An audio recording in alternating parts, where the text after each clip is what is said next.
성경에 나와 있는 시간들은 지금 저희가 살면서 지내고 있는 그 시간과는 조금 차이가 있습니다.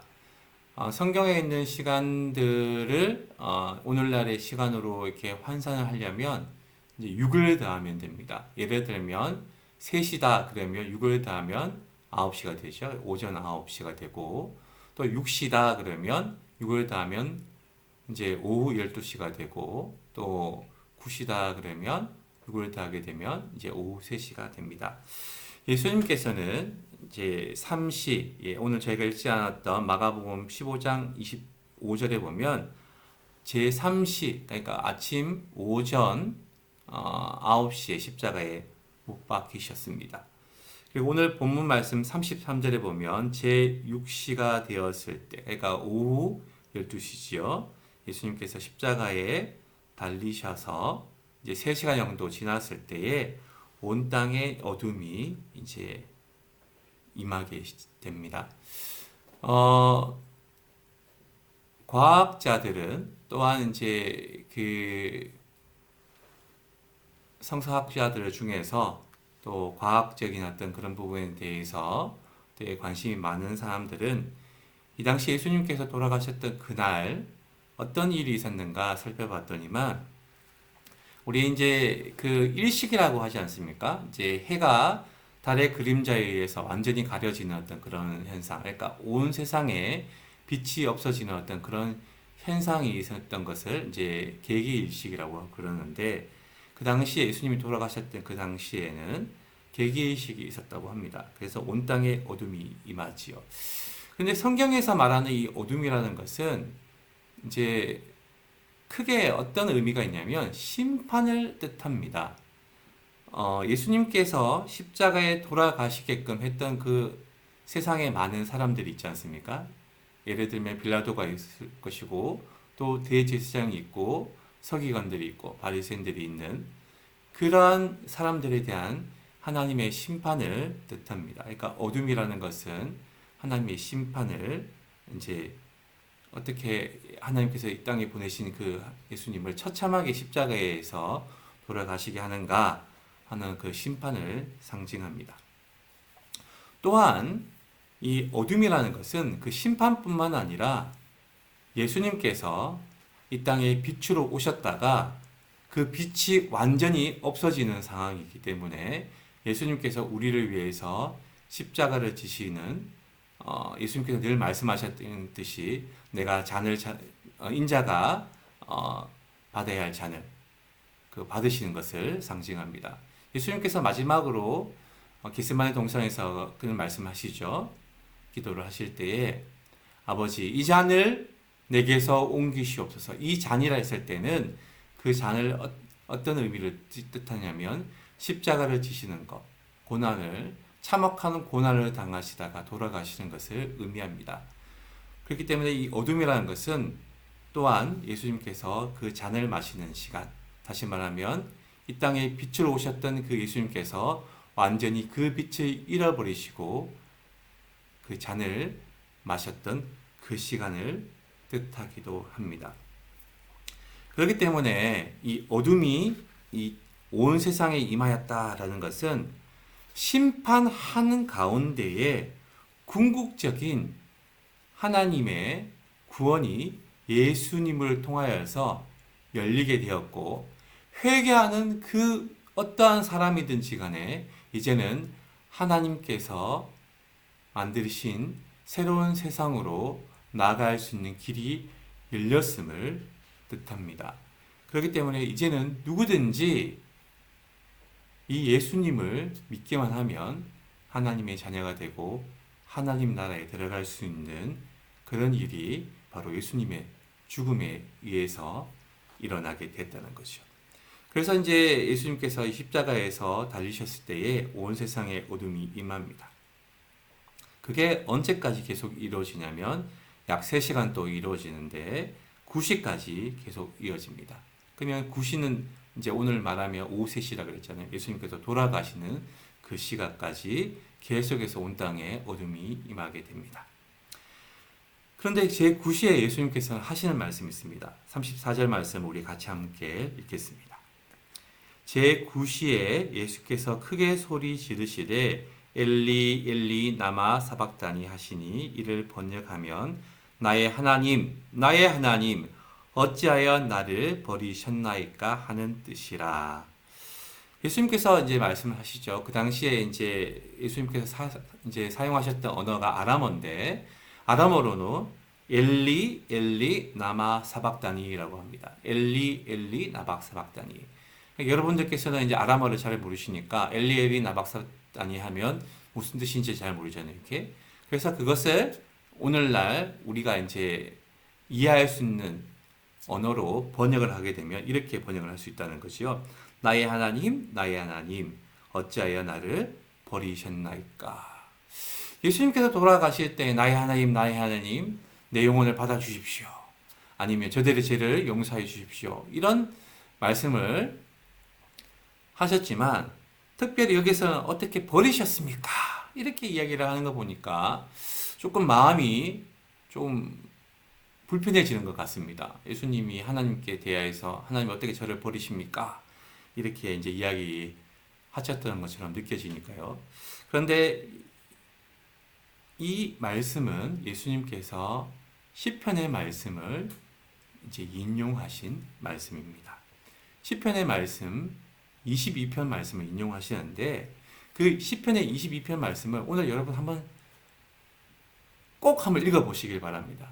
이거는 이제 가능하시면 읽어보시는 게 아니고 여유 있으시면 읽어보시는 게 아니고 꼭 한번 읽어보시면 좋겠습니다. 예배가 마치시면 함께 같이 이렇게 예수님의 고난에 대해서 동참하는 마음으로 꼭 이 시편을 읽으시면 좋겠는데 이 시편은 예수님의 상황을 잘 묘사하고 있는 시편이라고 할 수 있습니다. 예수님께서 이제 십자가에 돌아가시기 전에 이제 어떤 일들이 있었냐면 마가복음 15장 24절에 이런 말씀이 나옵니다. 십자가에 못 박고 그 옷을 나누세요. 예수님의 옷을 나누지요.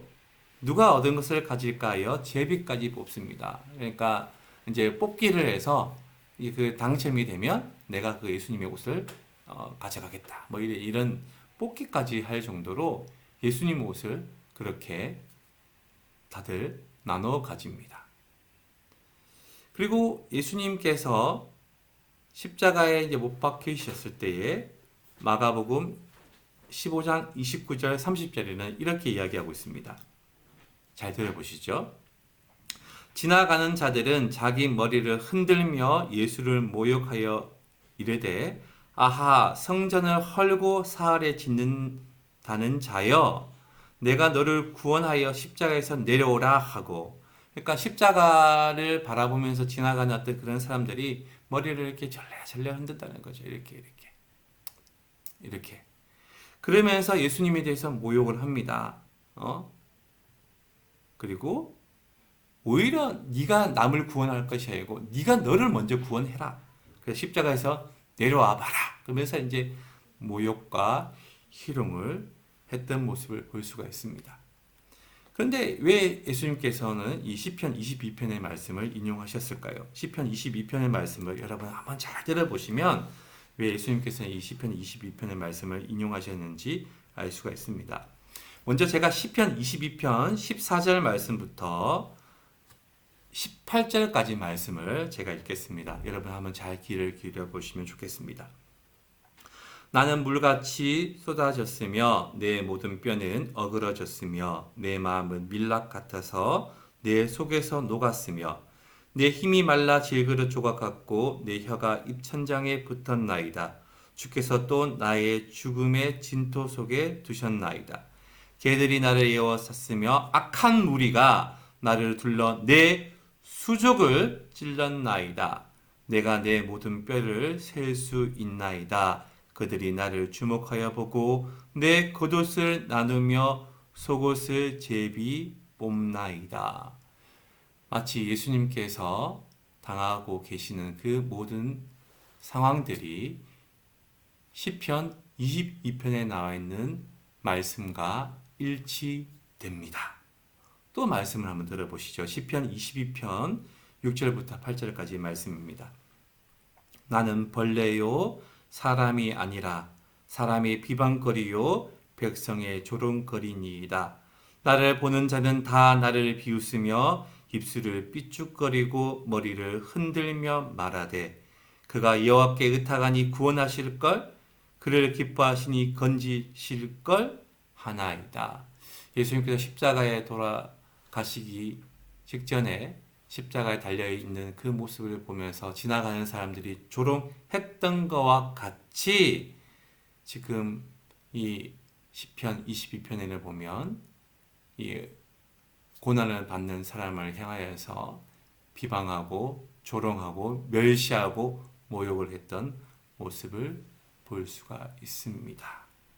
그래서 예수님께서는 지금 십자가 도상에서 마지막 순간에 이 시편 22편의 말씀이 생각이 나시는 거지요.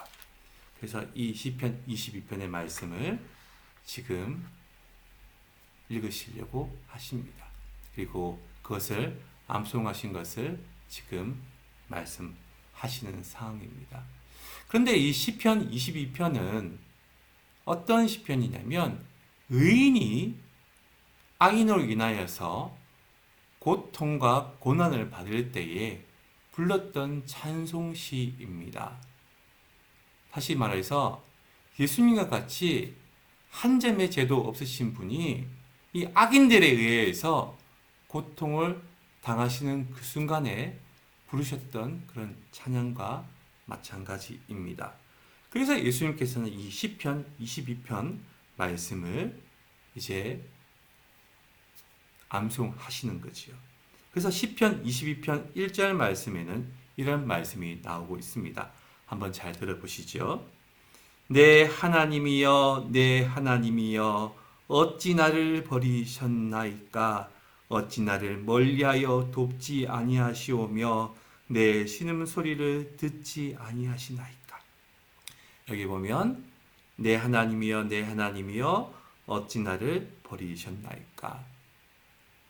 그 당시 말로 말하면 엘리 엘리 나막 사박다니. 예.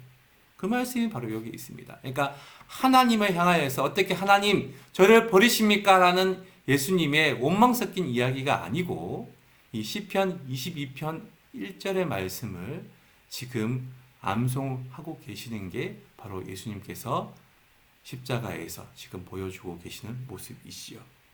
근데 예수님께서는 그 2절과 3절 이하의 말씀을 채 하시지 못하고 고통 속에서 그만 돌아가셔 버렸습니다.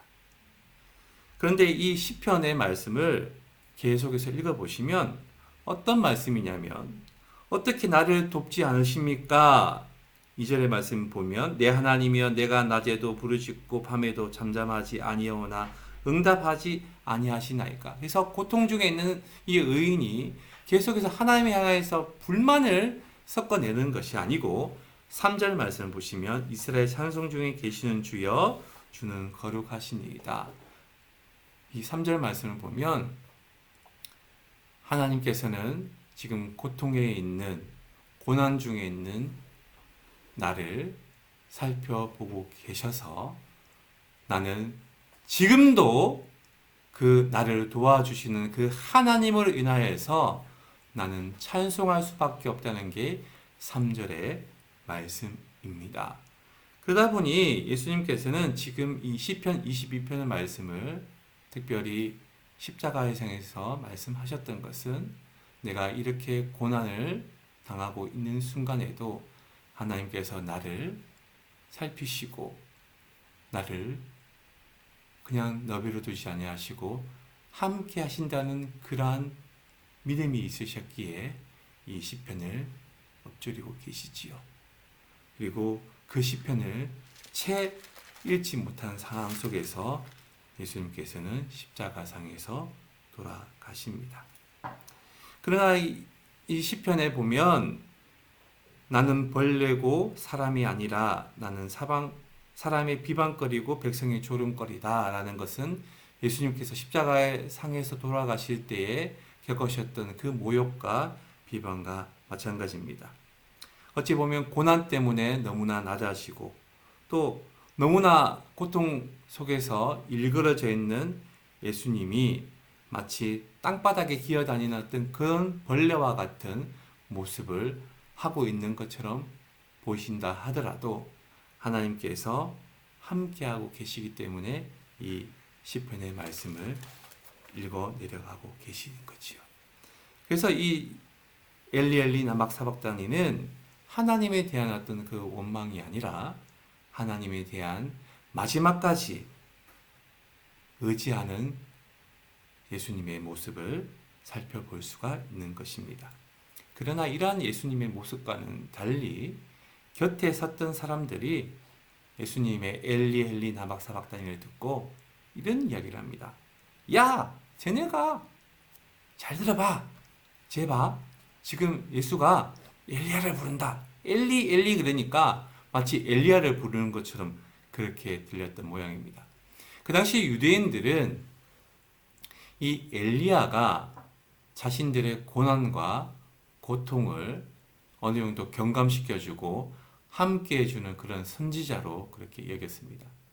죽지 아니하고 하나님 나라로 갔던 그런 선지자 중에 유일한 사람인데, 그러한 엘리야는 언제든지 내가 어려움을 있을 때 하나님께 다시 보내셔가지고 내 고통과 어려움 속에서 있는 그 모든 것들을 함께 해주는 어떤 그런 걸로 생각했던 모양이지요. 그래서 이제 엘리야를 부르는가 보다 그렇게 이야기를 합니다. 그리고 심지어는 어떤 한 사람은 이렇게 합니다. 36절 말씀을 보시죠. 한 사람이 달려가서 해면에 신 포도주를 적시어 갈대에 끼어 마시게 하고 이르되 가만두라, 엘리야가 와서 그를 내려주나 보자 하더라. 이 해면이라는 것은 오늘 말하면 그냥 스폰지 같은 그런 걸로 생각하시면 됩니다. 그 스폰지에 이렇게 신 포도주를 이렇게 적십니다. 그러니까 이제 스폰지 같은 경우에 이제 물을 적시면 물이 쫙 이렇게 들어오지 않습니까? 그러면 그걸 다시 이렇게 입에다 갖다 대면 이제 그것을 이제 마실 수 있는 거죠. 그러니까 그 당시 뭐 컵이 없으니까 이제 예수님께 그 신포도주를 주려면 이렇게 이제 갈대에 끼어가지고 해면을 끼어가지고 신포도를 담가서 이렇게 예수님 입에 주는 거죠. 근데 왜 그렇게 했냐면 이 신포도주는 그 당시에 마취제 역할을 했던 것 중에 하나입니다. 그러니까 이제 예수님이 무슨 이야기를 하시잖아요. 이렇게 엘리 나박사박단이. 그러니까 이제 이 사람들이 막 이렇게 엘리야를 부르면 엘리야가 내려오나? 막 이렇게 이제 구경거리가 이제 생기나 보다. 그러면서 이제 예수님을 조금이라도 더 고통을 덜하게 하면서 더 이렇게 생명을 연장해서 그 모든 것들을 구경을 하려고. 예. 어찌 보면 되게 모욕적이고 되게 조롱거리를 만들고 있는 모습이 바로 신포도주를 이 해면에 찍어가지고 이제 예수님을 마시게 하면서 엘리야가 와서 그를 도와주나 보다. 이렇게 한번 보자. 이렇게 이야기하고 있습니다. 십자가에 달리신 그 예수님을 이렇게 조롱하는 사람이 있죠. 예수님께서는 마지막으로 큰 소리를 지르시고 숨지십니다. 이 마가복음과 마태복음에 나와 있지 않지만 다른 복음서 누가복음과 요한복음을 보면 다 이루었다. 아버지 내 영혼을 받아주옵소서 이런 말씀이 있습니다. 아마도 그런 말씀을 남기시고 돌아가신 것 같습니다. 그런데 이때에 놀라운 일이 있습니다. 어떤 일이 있는지 한번 살펴보시죠. 38절 말씀입니다. 이에 성소 휘장이 위로부터 아래까지 찢어져 둘이 되어버립니다. 다시요. 성소 휘장이 위에서부터 아래까지 이렇게 찢어져 가지고 둘이 되는 모습을 볼 수가 있습니다. 이 성소 휘장이라는 것은 이 출애굽기 26장에 보면 어떻게 나와 있는지 한번 살펴보시죠. 출애굽기 26장 31절에 보면 너는 청색, 자색, 홍색 실과 가늘게 꼰 배실로 짜서 휘장을 만들고 그리고 조각목으로 이렇게 기둥을 만들고 33절에 보시면 그 휘장을 갈고리 아래에 늘어뜨린 후에 증거궤를 그 휘장 안에 들여 놓으라. 그 휘장이 너희를 위하여 성소와 지성소를 구분하리라.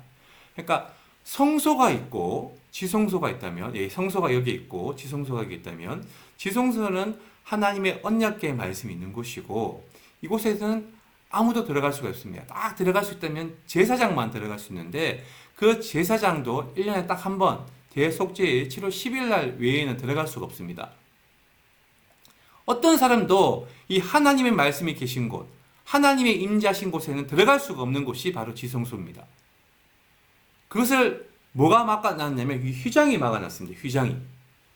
휘장은 이제 방금 말씀드린 대로 청색, 자색, 홍색, 실, 가늘게 꼰 배실로 만들지요. 네. 그리고 그것을 이렇게 조각목으로 이렇게 틀을 만들어 놓고 기둥을 만듭니다.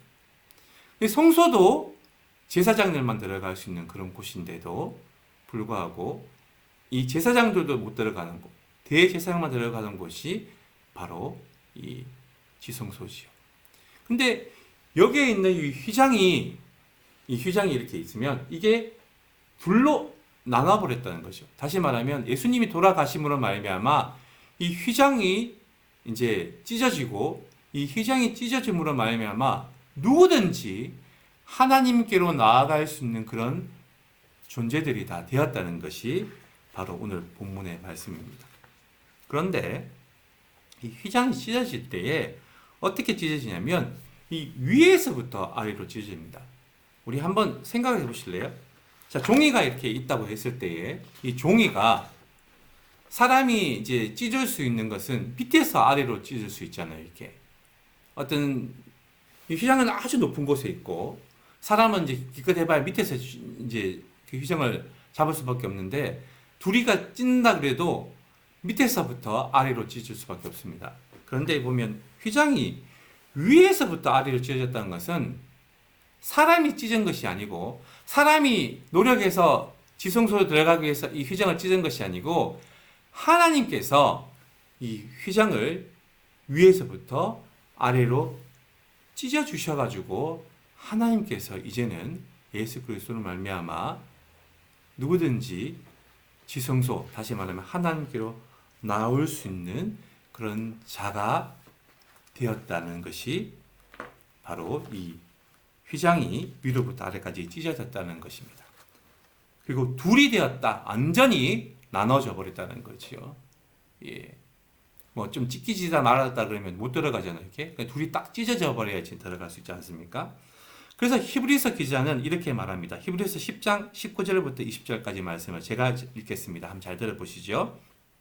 그러므로 형제들아, 우리가 예수의 피를 힘입어 성소에 들어갈 담력을 얻었나니 그 길은 우리를 위하여 휘장 가운데 열어놓으신 새로운 살 길이요, 휘장은 곧 그의 육체니라. 예수님께서 휘장이 되셔서 이제는 우리가 하나님께로 나아갈 수 있는 그런 은혜를 입었다는 것이 바로 히브리서 기자의 말씀입니다. 그러니 오늘 예수님께서 이 십자가에 돌아가심으로 말미암아 하나님과 사람 간에 막혀져 있던 그 담이 완전히 무너지고, 하나님과 사람 간에 막혀져 있던 그 휘장이 완전히 찢어지고, 누구든지 이제는 하나님께로 나아갈 수 있는 그런 존재들이 되었다는 것이 바로 예수님의 십자가상의 죽음의 결과입니다. 이러한 예수님의 죽음을 바라봤던 한 사람이 이러한 고백을 합니다. 39절 말씀입니다. 예수를 향하여 섰던 백부장이 그렇게 숨지심을 보고 이르되 이 사람은 진실로 하나님의 아들이었도다 하더라. 이 백부장이라는 것은 그 당시 로마의 군인 100명을 거느릴 수 있는 그런 장교를 말하지요.